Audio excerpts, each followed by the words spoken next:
Judith Butler, an American philosopher, has made significant contributions to gender studies, feminism, and political theory.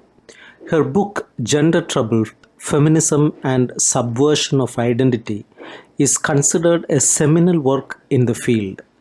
Butler's central argument is that gender is not an inherent trait but rather a cultural performance. She argues that what we understand as gender is constructed through societal norms and behaviors rather than being biologically determined. But Butler's other works, such as Bodies That Matter, published in 1993, Excitable Speech, A Politics of the Performative, published in 1997, and Giving an Account of Oneself, published in 2005, further explore these ideas. In Gender Trouble, she upon the concept of gender performance, exemplified by the drag queen Divine in the film Female Trouble, to illustrate how gender is enacted through symbolic gestures.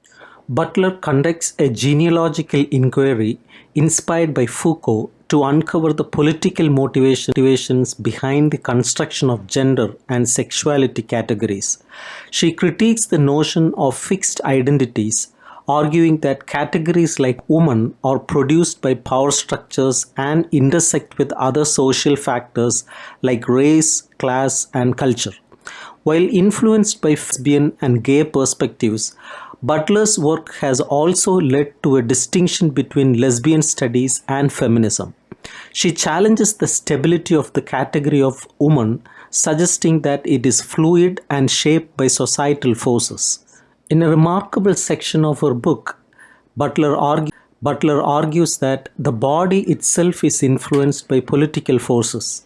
She challenges the distinction between sex and gender, suggesting that both concepts assume the existence of a neutral body before it is assigned a sexual meaning.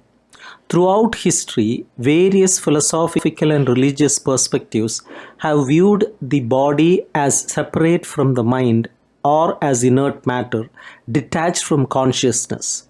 Butler draws on the ideas of scholars like Mary Douglas and Julia Kristeva to suggest that cultural norms dictate the boundaries of the body, its permeability. For instance, homosexuality violates these norms of permeability. Butler contends that taboos surrounding incest and homosexuality play a significant role in shaping gender identity within a framework of compulsory heterosexuality. By incorporating insights from Foucault, Butler highlights that regulations and laws are not imposed externally onto bodies. Instead, they shape and subjectify the bodies themselves. This disciplinary process creates a false sense of stability and coherence in gender identity. However, Butler argues that there is no inherent identity identifying bodily actions and gestures. Rather, these gestures are performative, constructed through discourse and societal norms. Butler suggests that the notion of a regulatory function, or coherence, actually produces the gendered bodies it claims to objectively describe.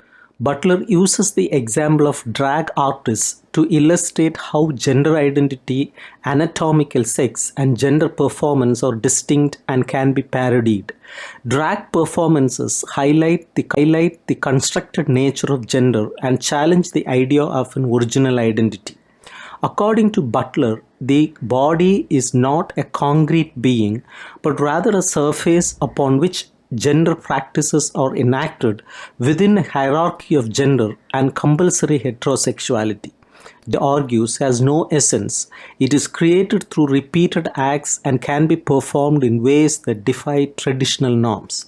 In her conclusion titled From Parody to Politics, Butler suggests that feminist political theory must confront the instability of the subject within the category of women.